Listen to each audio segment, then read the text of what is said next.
steak, tired of eating this pad thai. Thank you so much for being here, brother. Welcome back to another episode of Almost Canceled. I'm one of your hosts, Mike, along with Stafford. How are you? This is Almost Canceled, and this is Sinqua Walls. Sinqua Walls, ladies and gentlemen. And a very established actor who is in his bag from Louisiana. Yeah, well, family's originally from Louisiana. Okay. I actually grew up in the Crenshaw district in Los Angeles. Okay, so you're from here. Yeah. Oh, okay, yeah. right on. That's what's up. You're known for many roles. You got some mad range. I'm very impressed with your work. Thank you so much for taking your time out of your busy schedule to be here with us. Let's just jump into it. I mean, tell me about what inspired you to want to be an actor in the first place. It's so cool to have that question from an actor too. Yeah. You know what I mean? Because we get those questions all the time when it's like not actors, and you're just kind of like, well, what answer do I give you when you don't really have a craft of understanding? Yeah. I remember watching an episode, or with the sizzle that you sent me, of when you were talking about like sex scenes. Yes. And I was like, I can't wait to have a conversation with another actor, because then you can talk about it from like the tangible understanding of it all. I think for me, it started just with a love. Like I fell in love with acting when I was 11 years old. Some people may or may not know I grew up playing basketball, played a multitude of sports, went to college on a basketball scholarship, did all of that, but arts and the performing arts was always just a love for me. Sure. It wasn't something that I even understood was a job. Right. It was more like, this is something I just enjoy to do. I'm just passionate about it. And then later on in life, when I discovered, like, oh, you can get paid to do this. Wow. And I've always been very mindful of, that quote where it says, if you love what you do, you never work a day in your life. Exactly. So for me, that was like the process. It was like, okay, I kind of want to do something that I know I wake up every day and I just feel a joy. I think even now, like choosing projects and looking at, like, I read this thing in Michael Caine's book where he said, if he opens a script and it says exterior blizzard day, he says it's a pass. And he's not going to the so I always think about like The Revenant, and I'm like, ooh, he would have passed on that. Absolutely. And even now, like I do look at the script and I go, where does it shoot? And there's certain cities where I'll be like, what's the story? Yeah. And I'm grateful to be able to do that. But it started with just a genuine, authentic love, bro. It wasn't even an idea of being in LA to be famous. It wasn't an idea of like, oh, I'm going to become like anything popular. It genuinely was like, oh, I love this, and everything that I saw, like the characters I fell in love with, just were living life. My mom and I lived in an apartment building, and we didn't have cable. Sure. So we had this thing called Cable, where the guy over at Ralph's would come and like splice your cable from like one of your neighbors, and then he'd be like, what channels do you want? Oh my God. And he was like, you pick the channel. So my mom picked some of the movie channels and like the Cartoon Network. So all I grew up watching was like movies and Cartoon Network. I didn't watch Fresh Prince until I was in high school. Wow. I didn't watch, because I didn't have TV channels. I just had movie channels. So I just grew up loving movies and loving acting and just loving like the craft of it and trying to just get more into it. So I went to school, studied drama, and then just let the path begin from there, bro. Wow. And you went to study in San Francisco. Yes, right. Hence the San Francisco patches on the jacket, if you can't Also, see. my family is, also, half and half. Like, shout out to both sides of my family, mother and father. Like, some family is from, both family is derivative of the South, but some family lived in LA, some family lived in the Bay. So I would spend summers in the Bay Area. So shout out to my brother who still lives in the Bay Area. Hell yeah. So Sinqua, talking about some of your previous That's a great segue. accomplishments, Soul Train, Yes. Soul Train, American Soul. Teen Wolf, Yes. The Breaks. Yes. Can I tell you my favorite movie that you've done? Which I think probably put a little bit of pressure on you because it's a classic. Yeah. Yeah. White Man Can't Jump. That's right. You and Jack Harlow. That's right. Woody Harrelson, Wesley Snipes. Yep. Sinqua Walls, Jack Harlow. Yep. Tell me about that experience. Probably, I would say, tied for one of the most fun experiences I've ever had filming a project ever. Wow. We shot in so many different beautiful locations in LA, not just extravagant ones, but deeper in the inner city. Yeah. We went from Watts to Compton to Crenshaw to Inglewood. Then we obviously also went to like Beverly Hills and a lot of really like affluent neighborhoods, but there was just a flow of different cities and spaces that we shot in. I thought that was really cool to just bring the city alive, bring culture into it, and then the opportunity. I grew up loving White Man Can't Jump. Yeah, same. I literally was just talking about that intro scene in the original when the guys were singing and Woody's walking up to the beach and like just how fly that was. Yeah. and then playing in Venice Beach and going to Venice Beach to like play guys on the court. That's crazy. It was just a love. For me, it was just like. Oh, you did that? So you actually went to Venice Beach and did. Yeah, when I was a kid. Yeah, because you always wanted to, especially growing up playing basketball, you wanted to hoop wherever you could find competition. Yep. Art imitates life. Art imitates life, man. Exactly. And so playing against older guys was really important when I was really younger because those are the guys that are going to test you. Yeah. You know, I even think about when they said when Kobe first got drafted to the Lakers back in like 96, 97, he would go to Venice Beach and play because he wanted to just get that toughness, that competition. Wow. That's how I think that's actually how he broke his hand. He originally broke his hand before he started playing. I didn't know that. Because like somebody knocked him down, but he was still playing basketball. Did not know that. And so just that movie was a beautiful experience, man. Working with Jack, that's my dude now. Yeah. You I believe it. I believe it. Jack is just one of the like Funny the guy. He funniest. seems like a mad chill guy. He's mad chill, but goofy. he's so intelligent. I believe And that's that. why I think he creates, like if you think like he always has a moment in each season where he just like hits something. Right. And I think about this one interview that I saw, like the epitome of Jack to me, the definition of Jack to me, is there was this interview where he was talking about his journey becoming a rapper with Charlemagne and Envy on The Breakfast Club. And he had said something just being Jack, and then Charlemagne said pause, and he just said resumed. And they kept going back to the conversation. I saw that. And That I was was good. like, that is so That was good. smart. Like, it was just so high level. And I was like, dang. I don't like this pause shit. You don't like pause? Like, you know, hey, yo, pause. Yeah. a lot of my friends say it, but let's just keep it rolling. Yeah, just That's, keep it you know, rolling. It's just like it's like people, guys. Usually when people like say something sus and then, Yeah. Yeah. But I don't know. I think it's like 2024. Keep it. it's rolling. funny. I think it's funny. I think it's Yeah. funny when you say it because like we'll say it off of like the wrong moment. Because I think when people get so caught up in like this hyper masculinity identity of like, oh, I have to move like this. If I say this one thing, it makes me less masculine. It's not true. No. Yeah. So like release yourself of that like that oppression, I would say. And so that at the end of the day, when like we say it, it'll be like the most random. Like, hey, bro, like, can you move that table over here? Pause.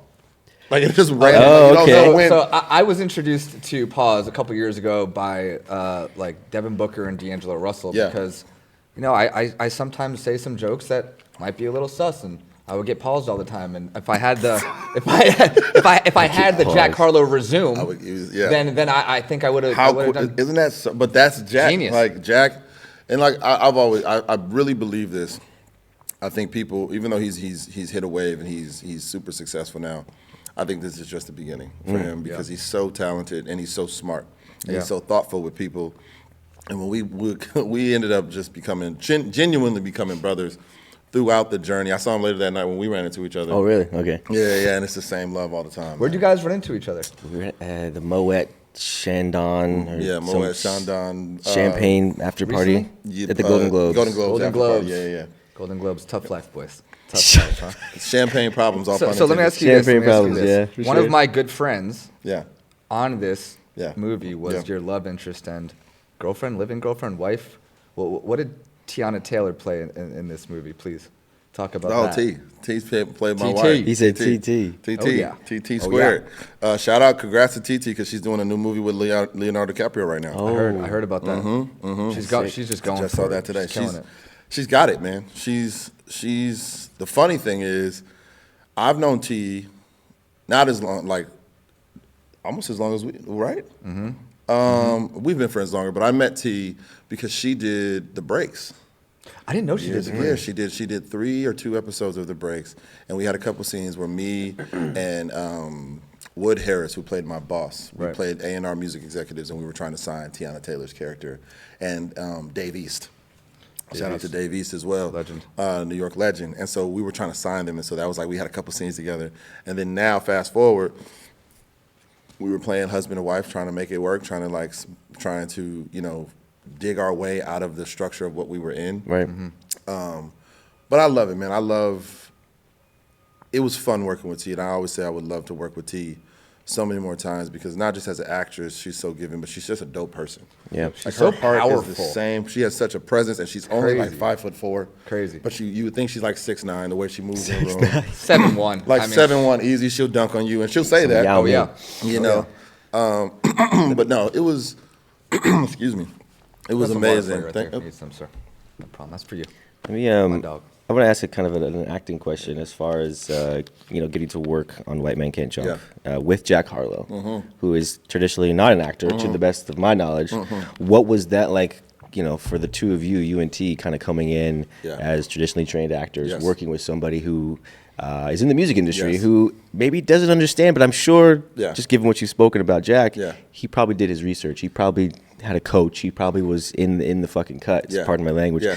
And just was doing the best that he could to learn, to be able Absolutely. to keep up with you, if not try to cover Absolutely. you. And see, that was the best part. Before we got deeper into rehearsals, because we started rehearsals, then we had basketball rehearsals, then we had, script rehearsals, work with the director and everything like that.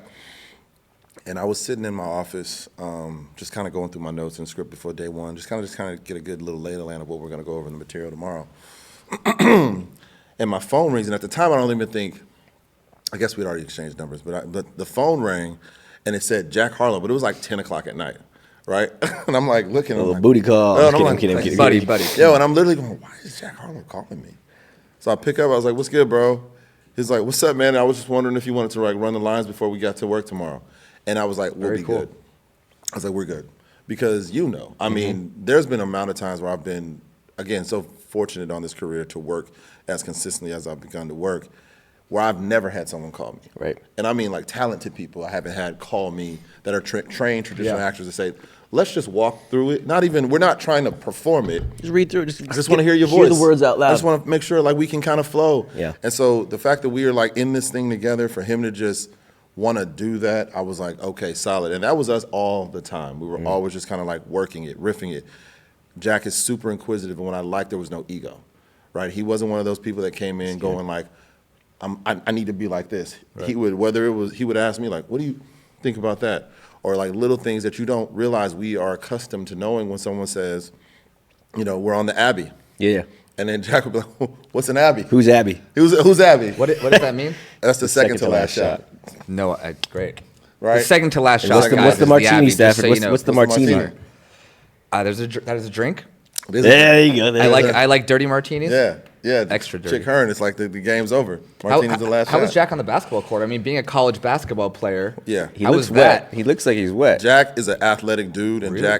Jack is an athletic dude. I'm not gonna lie, I did not know it. Because you can't see it. The hair throws me off a little. Jack is taller. You've met Jack, Have I? have you? I don't think so. Jack is Maybe. taller than you realize. Like Jack Never is met about him. 6'2". Wow. Okay. Jack's taller than people realize, and so we were doing a scene outside courts in Leimert Park, and we had to do this rehearsal scene where I throw this behind the back pass from the top of the key. Jack catches it, has to two-step and go up for a dunk.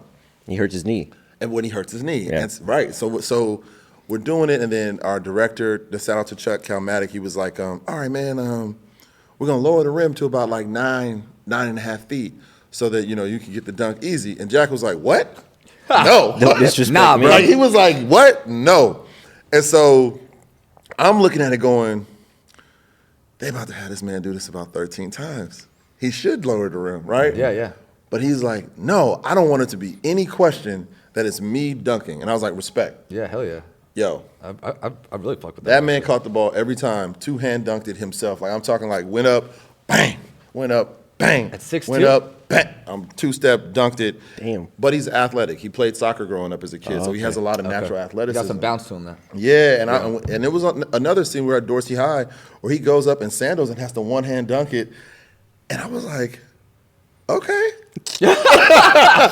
Quad's like, man, all right then. I was like, Let's go. Yeah, and he's doing this. competitive. It's like he's solid, man. Like I think that if you have Jack on the court, he's one of those players. Like he's a utility guy. You're gonna always utilize him in spaces. He'll always help you win. I think he probably plays like midfield in soccer or something like Okay. that. But he's an Speed athlete, guy. bro. Copy you. More athletic than I ever would have thought. Wow, I love that. Speaking of Jack, and not to air him out or anything like that, Yeah. is he as much of a Riz god as he seems to be in interviews and just carpets? Jack is smart. Jack is I smart. He knows how see to it. play the room. It Jack looks is Oh like. man, I smart. see him in interviews. He's like, "Hey, I love you." She's like, Yeah. "Yeah, I love you too." Jack is smart, and Jack is a Pisces, and too. yeah, so he's very in tune to people's emotional energy, and I think that's like the special part about him is like he knows how to flow in a room in a wave, right? There's times when like Jack could come in a room, and if the room is low, he's gonna come in vibrant to liven up the room, And if and it's then high, if it's high, Jack will just be like. Interesting. I love that. And then someone will ask him a question, just for like his own entertainment, which I think is so funny. Someone asked us a question, we're doing an interview, and the guy was like, "Well, do you think whatever?" And Jack goes, good question.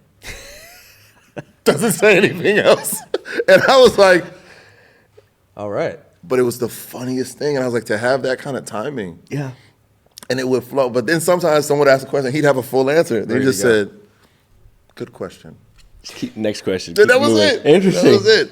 He's very smart. He knows how to flow with the energy, man. You know, you have worked with other musicians on screen, such as 50 Cent. Yes. T.I. Yes. Yeah. Wow. Yeah. How was that? I mean, 50 Cent. Let's talk about 50 Cent for a second. Yeah. What a legend. Shout out to 50. Mm-hmm. 21 Questions, one of my favorite songs. Facts. What was that like being on Power, Yes. where we met? Yes. Yeah. You We've were on been Power friends for staff? about 10 years. He was on Power. No, I was a grip. You're a henchman? Yes. He was holding. I was killed off very quick. Damn. Yeah. But, you know, He's trying to disrespect the grips. I was a grip. I was a coordinator. I was a coordinator. Production coordinator. Yeah, exactly. I was yes. I get it. Me and Stafford actually became friends because a friend of mine, a really good friend of ours, J.R. Ramirez, was on Power with me, and he was like, "Yo, my boy's coming with us to the first cast party." Right. And so you know how it is. I mean, I don't know. He knows me so well that sometimes like he'll make fun of me because I'll just leave. Like it'll just be the most random. Very good at Irish I'll exits. just dip, and he'll be like, "Where you at?" I'm like, "Bro, I'm at home." I'm in bed. Bro, I'm gone. I was there for 30 minutes. I'm out. Yeah. And so I'm walking outside, and they happen to walk outside. Jay happens to walk outside, and Staff's there with me. I didn't realize everybody was there. Mm-hmm. So me and Staff start talking about life, New York, whatever, my first time in New York. And he was like, bro, if you ever want to go out, whatever, like, you know, just link up with me, like pull up, like real chill. And we became boys because I was like, yeah, that's cool, bro, going out and all that stuff. But, you know, you play 2K? You play NBA 2K? He was like, what? Yeah. I was like, all right, dog, I'll pull up to play 2K. Oh, my God. So we would just play NBA 2K like before we went out. After we went out, we go down and play pool, and that's how we really became like I love you. lifelong brothers. Video games bring people together, man. Tell you what. But it was the fact that like the guy that works in nightlife never wanted to go out, and the guy that didn't want to go out was going out with the guy in nightlife. Exactly. You know what? Brothers, bro. Yeah. And what's up with JR? Have you spoken to that guy? I talked to him. Yeah, he's doing really well. A lot of golf, I see. A lot of golf, living rich. You know, hey, the richer you get, the more time That you manifest have money. That manifest to money. manifest your freedom. You know? That's what I'm saying. What we yeah. used to say is we use our power to manifest Oh, jeez. our future. Yeah. Right? That's what we. That's there it is. My I dog. love it. That's what we used to Yeah, say. my dog. Yeah. But no, 50 was great. Working with 50, probably one of the smartest people I've ever met in this industry. He understands, much like Jack, to be honest with you. I think there's something when you have to be the independent alchemist to your journey, and I think sometimes music artists, they have to be everything. Right. You are the talent, you are the brand, you are the producer, you are the creator, you're orchestrating it all, so they have a different cognition on how they want to create. And 50 is like that too. That's why I said, like with Jack, I just see him doing so much and becoming super successful. He has some of the other brands and entities that he's developing right now. I'm just proud of the kid, so I can talk about him forever. Yeah. But 50 was the same way, man. I mean, 50 was one of the smartest people, one of the first people to really just mentor me and just take me under his wing to meetings and places I had no business. I would be sitting at power meetings in Beverly Hills next to 50 Cent. No one cared who I was. Yeah. They were like, who's this? He's gassing me like, this is Sinqua, he's playing my son, blah, blah, blah, blah, blah. And I'm like, meeting like a billionaire from wherever who's about to invest in another thing 50's doing. And I'm sitting here like, yeah, man. Nice to meet you. Cool. God bless. It's cool. And he would call and check on me and be like, hey, man, and like, how are you like working on the craft? So my experience with 50 has always been someone who just really has poured into me positively and given me really great perspective and advice of how to become successful in this business. I know he always told me how proud of me he was, the fact that like, he was like, you always just know when to leave. And I'm telling you, like, I didn't know that was a thing, but I always just had this like energy flow of like, okay, if I can't give anything else to this space, I might as well just leave. Yeah. Yep. So he would laugh because it'd be times he'd be like, oh, you want to pull up and go wherever? I'm like, nah, see, I'm going to stay home and read. And he would laugh. He'd be like, no one ever believed that you're on the phone with 50 Cent saying, I'm not going out. I'm gonna go because home I and want to read. stay home. That's you know, true. I'll do that. That's very, very I'll true. be like, I'll stay home and read. T.I. same way, broke down a lot of knowledge. I found with that generation of guys, those two in particular, they had no problem giving game. And I had no problem asking. Right. Yeah. You know, I always try to Props be a to you student. for that, for asking, because like asking is one of the hardest things. True. Because of the intimidation factor. True. Did you ever go onto a set with this level of intimidation from somebody that you knew you're going to work across or work with? You know, No, because I think questions are earnest. Like, because as you know, like I'm not asking for anything. Right. Like as long as I'm not asking for anything but wisdom. Hey, anything you have for me, share your knowledge with me. Yeah. Your experience. But your as mistakes. long as I'm not asking to take something from you, I feel like we're so used to being in the industry, specifically when we live in LA. The reason why someone wants to know you is to see what they can get to get over you to go to the next thing. Transactional. Very transactional. So the fact that I was just like, hey, if you had one note for me, can you give? And then I find that the most successful people have no problem sharing. That's amazing. You know, the most intimidated person I was intimidated to work with first, and I masked it so well, was probably Angela Bassett. I mean, she's so classic, iconic, beautiful. Oh my gosh. I mean, I remember watching Angela Bassett when I was a kid, and I was like, that is the most beautiful woman I've ever seen in my life. Truly. You're And mesmerized. you know who's like, to me, the dopest human and just the most OG on the planet is her husband, Courtney Vance, because he lets her live. Like they both are their own independent person who've come together to create this even better relationship. And you see Angela in the room, like she moves, and the room moves. Yeah. The room moves when Angela Bassett comes in. I've seen people get up to be like Angela Bassett. And I'm talking like it'll be like Bradley Cooper, Angela Bassett. Damn. Like the room moves when Angela Bassett comes in. Again, she's only like 5'5". And it's like the room moves. 5'5" of beautiful. 5'5", and just woman. but powerful, and like the art comes from here and then emanates out. And Courtney will be there and he'll just be like, "It's my wife. That's my baby." That's I a got good a question. 50-cent question for you. I respect him Yes. for always speaking his mind. Yes.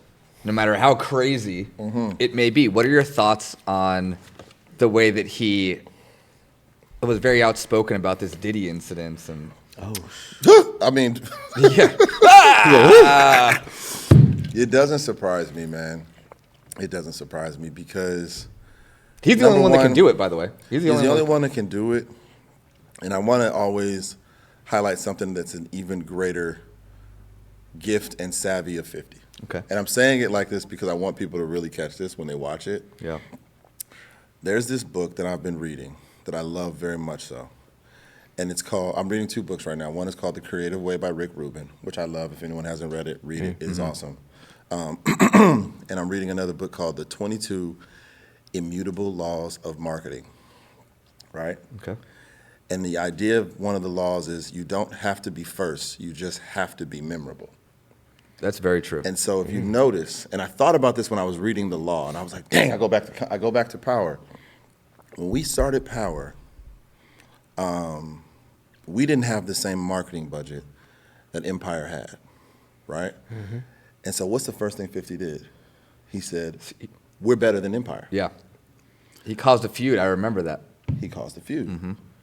But go back to when he started his career. He would start a feud with someone, say, I'm better, and then he already had a stockpile of content to pour out. So while you're even questioning, is he better or not better, do I not, you're falling in love with the antithesis of what you like. So good. Marketing genius. Marketing genius. So like I said, even right now, I'm not surprised. My mind goes to what's the greater play here? Oh, there's always something Because else. 50 is going to tap into your marketing for free.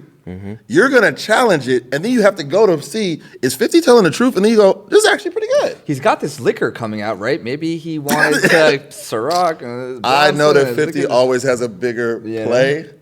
And, I love that. And that is my thing where I'm like, in knowing what I've observed and knowing what I learned, because there's nothing, he said something really key in the interview, and I watched it, and I love it. And the reason why I watch it is because I was on IG and I saw this thing that said Aries personality, right? And it had this interview with 50 Cent. And Angela Yee was asking 50, and the Breakfast Club asked 50, like, you seem like you always want to have an issue with someone. You always like got a problem. He was like, I don't want no problems. He said, I don't want no problems. He said, I'm a peaceful guy. I don't want no problems. I love But then this someone comes to me and says, I got a problem, and I say, no problem. Yep. That is one of my, by the way, that is one of my favorite 50 Cent quotes ever. I do not want a problem, but if you got a problem, no problem. No problem. I'm here for it. And I'm like, that is him. So because he doesn't take it, he's seen life at a greater scale. He's experienced almost losing his life at a greater scale. Yeah. So some of this stuff isn't really unfazed, bro. Unfazed. He's like, this is entertainment. Yeah. And I really think he believes that. Yeah. You know what I mean? Mad respect. He's a smart, he's a maverick. Amen. Yeah. Maverick. I'm going to switch gears real quick and talk about basketball, because you yourself, like you said, play basketball at a decently high level. And who do you think the GOAT is? Ooh, love this question. Love this question. And this is how I really truly think about it. Mm-hmm. There's only 3 that we can consider. Okay. Truly, LeBron, Kobe, and Jordan. Truly, we can only consider Durant them. is out. To me, Durant is one of the best scorers of all time. Sure. He's an elevated version of one of the greatest scorers of all time in George Gervin, the Iceman. And he's he's a killer. Mm-hmm. If I needed someone to give me a bucket, Durant, easy. Am I going to go in and build a team around Durant right now? No, I need one more piece. Yeah. Fair. Right? And so that's my perspective. But if I'm looking at the 3 that we put on the Rushmore of comparison, 1A, 1B, 1C.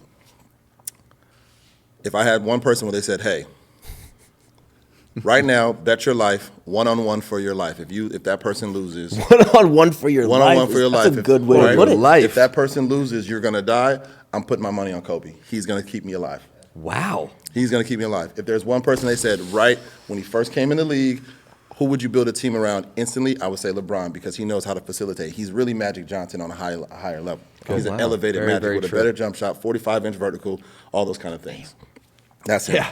But if I'm going to say who I'm going to put as the GOAT only because of legacy and trailblazing, it's Jordan because what he did to transcend the game, what he did to cross-market the game, what he did to brand the game, those are the things that he was the first person to lay a blueprint. So I give him honor because of legacy, but you put them all in their own category because of era. And let's not forget that Kobe openly talks about how he used to study Michael Jordan's moves to get to the highest level in his career. You see it. He patterned it. I respect the way that you broke that down. That was good. Because some people would be like, oh, the GOAT is this person, this person, this person. They talk about points, championships, etc.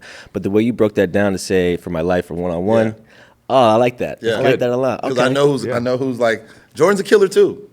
You know, but I know Kobe, but I know Bean was mentality. different. Yeah, absolutely. Do you think that if it was Kobe and Michael one-on-one, who's taking that? If it's Kobe and Michael one-on-one, I'm still going to go with Kobe. Wow. What about LeBron, Jordan? Jordan, for sure. I don't think LeBron. I don't think what LeBron does is accurately defined by making him a one-on-one player.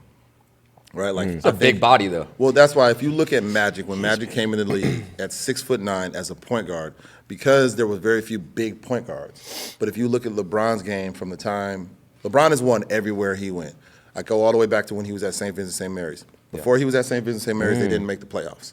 When he was at St. Vincent St. Mary's, they became the number 1 team in the country. They beat every top team in the country. He put 52 on Oak Hill when they had 19 Division I players. It's crazy. Yeah. It's crazy. He leaves St. Vincent St. Mary's. They don't even make their conference playoffs. Damn. Right? Goes to the Cavs. Was it second year or third year? Goes straight to the finals. Right? Yep. He's one of those guys, you can put him anywhere. You can take a team, and he will get you to the championship. Right? You always need pieces to win beyond, but he will get you there. I mean, look at the ticket prices for the Lakers. Crazy, right? Crazy. Kobe's going to be like, I will give anybody 50. And I really believe Kobe will give you 50. But he really will be like, For sure. 50. For sure. And he's locked in. What is the thing that Gilbert Arenas said when Jordan was with the Wizards? Jordan was with the Wizards, and I guess he hit a shot on Kobe or did something. And so he told Kobe, he said, you can wear the shoes, because he was wearing some Jordans. He said, you can wear the shoes, but you'll never be able to fit them.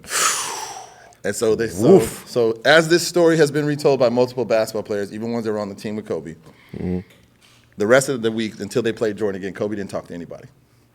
He went, worked out, practiced, got his shots up before, got his shots up after, didn't talk to anybody. The next time he played Jordan, I think he put 47 on him. My God. Because he was like, I'm waiting. And people were like, Kobe, you good? He's just, so one-on-one for my life, I'm putting it on Kobe. All right, fair. One-on-one for your life. Speaking about life, let's talk about mental health for a quick second.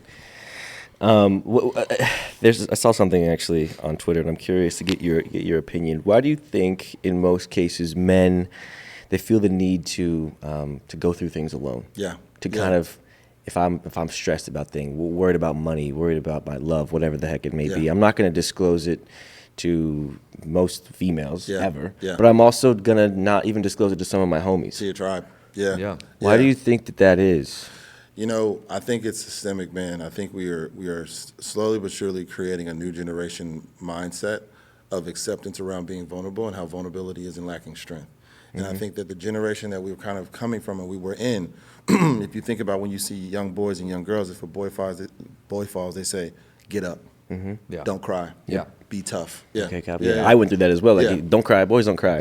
Get up. Brush it off. Get back in the game. Keep it moving. And that was a lifestyle perspective that comes from no matter what environment you grew up in. You know, I grew up in the Crenshaw district. I have friends who grew up in even greater circumstances than me. Inner city, whether you grew up in the inner city, the suburbs, a rural area. As a young man, you were always taught that same lesson. Boys don't cry. I mean, and same here. And then to dive deeper into the mental health, like here at Almost Canceled, our goal is to build a community around mental health and to make sure that men and women alike do not feel alone. So would you mind sharing with us a failure or an injury, how that affected your mental health and the tactics you used to move on? I love that question. And when you asked it to me, when you told me about it, I was like, what is a failure? And I'm trying to really track back because I will genuinely tell people I think that every failure creates a greater you. Agreed. Maybe good, maybe bad. Yeah, I think they're all good. I think they're all. I think it doesn't happen to you. It happens for you. You know, and it's not a loss. It's a lesson. And these aren't metaphors of things that I'm just spouting out. I really kind of believe that because I've seen it manifested in my life. That once I changed the framework and the frequency of how I approached it, there was always a way out. Right. But I think, you know, just going through, I grew up wanting to play basketball, bro. I grew up, as much as I loved acting, and that was the compass of what I choose, you know, I, like every other kid, wanted to make it to the league. Of course. I wanted to be in the NBA. Of course. Mine was the NFL, but right? I failed. I didn't make it, right? Like, I went from being the top high school player to get into college and realizing, like, there's a margin, there's a level out here, and I'm not going to play as much. And the coach is, like, not invested in me, and now I'm sitting on the bench, and now people don't really care. And, like, I'm going through an internal mental implosion. Like, what do I do? Of what do I do and who am I? Identity crisis. That's huge. Identity crisis. You know, and I had to kind of recalibrate my identity of self, right? It wasn't even about, by the time I started my career and started getting recognized and notable for things, I didn't care about recognition because I'd already redefined myself to not need recognition. Right? I was like, oh, I don't need this because you know, like, you go from football, you go from basketball, and you're playing in your town or whatever, and you're a top guy, and everyone's telling you you're great. And you're going, okay. Then you go to a camp and you are still great. Then you get to college, you're kind of great. And then all of a sudden, it's like, you ain't great. And to see the juxtaposition of people who maybe loved you your freshman year and didn't give a crap about you your sophomore year, you go through this implosion. And I had to go, okay, I can't stay here. And it was actually, I always talk about this, and I've said it to anyone. I was dating this girl who was very much more in tune with her emotions. And I was very closed from mine. Like, I wasn't anywhere about to talk, about to cry. I wasn't doing anything. If you asked me how I was feeling, like, I was like, you think I'm weak? And I remember just simply her wanting me to talk about my feelings and my emotions. And the only reason I wanted to is because I didn't want to lose the relationship. So you kind of felt pressured. I felt pressured. And it was the greatest pressure that I had because what it caused was a journey of me getting away from the things that would ultimately hinder me later when life happened, right? So I feel like sometimes I'm going through losses all the time that are ultimately preparing me. I don't look at, like, it's so funny because as actors, people will say, you know, you hear no's every day. And I remember, you know, I'll say this, like, how is it you're an actor? You hear no's every day. I'm like, really, I do? And they're like, yeah. And I'm like, huh, okay, sure. I didn't realize that. No, it's like, even that's when you hear the no's, you use them as like fuel. You use them as fuel, and I also think, like, when you get it, you have no that experience has no power on my mental to be a no. Correct. So it's kind of like, okay, like, I don't know what you were looking. It's like, it doesn't diminish me as an individual. No, it's just like, okay, I wasn't right for the project. You didn't like me for the project. Great, cool. Good luck. Next one. Yeah, moving on. And so I never really thought about those as no's. I would say more so lessons in life. Right. Where, you know, another great loss, failure lesson in learning how to move in a room. And that's something I would even impart on people who have aspirations to succeed, if it is in the entertainment industry, if it is in business, but like we talked about earlier about not being so transactional. I had the blessing of having really great people who, as I was succeeding, they wanted to bring me into greater rooms. And I was interacting with these people, and one person in particular, a successful producer, we're still friends to this day, but he brought me in a room that I wasn't ready for. Because when I walked in the room, there was a lot of people in the room, and I came in what's up, bro, man? Oh, man, I got out of traffic, man. It was fucking crazy. And I don't realize that in the room are all these really successful, high-level people who are assessing my presence. But he brought me in the room because he thought I was ready. And I thought I was ready. Yeah. But I wasn't ready. Damn. And I shot myself in the foot. Oof. And I've always remembered that from this day was the greatest lesson. That's why I said it wasn't a failure. It was a lesson. So when I move in a room, I move very intentionally. I move very observant. I move very, very quiet in many spaces. Good to listen. To listen Good to first. listen. Absolutely. And you know, because he's brought me around so many people. Excuse me. He's brought me around so many people where I'll be like, "What's up, man?" By the end of the night, we're talking. But in the beginning, I'm like, but that's because of that room where I literally took that L. Yeah. Absolutely. And so it wasn't a failure, it was a lesson. Yeah. So so real quick, we're just gonna touch on this. I mean, obviously we're almost canceled. Speaking of intentions and speaking of moving a certain way, with cancel culture, and it's definitely slowed down, I think, a little bit in the past year and a half, but whenever it first popped off,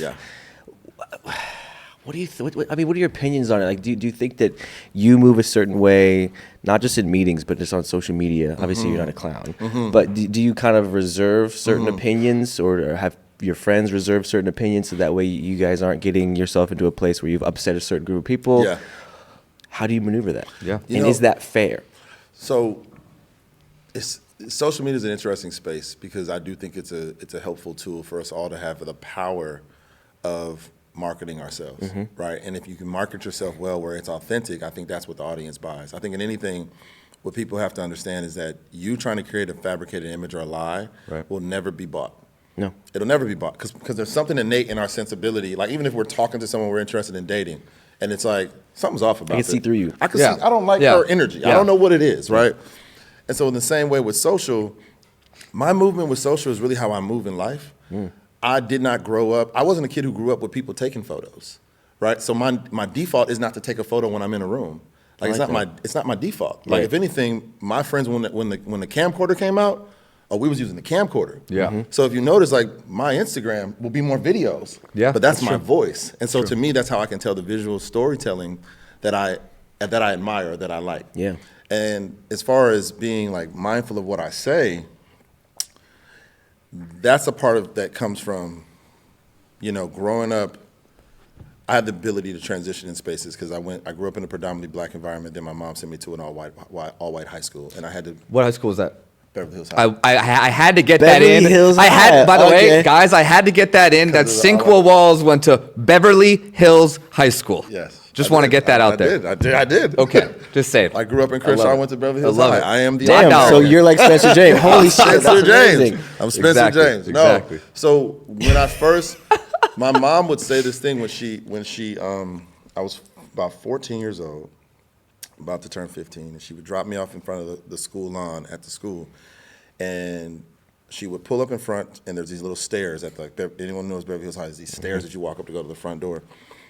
So she pulled up, and I would always be there so early because my mom had to get to work. So it was like school opened at like 8:30, 8:15. I would be pulling up at like 7:09, and I'm just waiting. I'm just waiting to get into school. Just twiddling your like thumbs. just waiting. Like I'm like I would see people start. I would see the janitor start to open the door, take the chain off, and I would get ready to get out the car, and right before I would get out the car, my mom would go, "Hey," she'd go, "You're always on display and you're always being watched. So don't fuck Facts. up. Now get out the car." Facts. Have a good day. Get out the car. Slam the door. So I think that process of you're always on display, you're always being watched, so don't fuck up now to get out the car, also bleeds into like what I'm saying on social.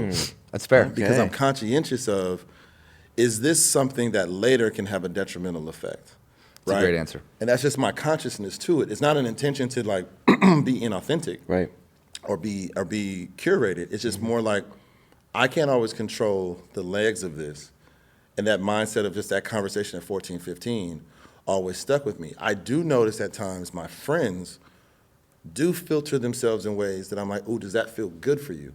Because I'm very big on like, my energy has to feel good for me. Yeah. Like at the end of the day, all I can do is go home with me. Yep. When I lay down at the end of the day, that's it. That's all you got. Yep. So I'm very much so like, can I move with this person every day? Am I proud of this person every day?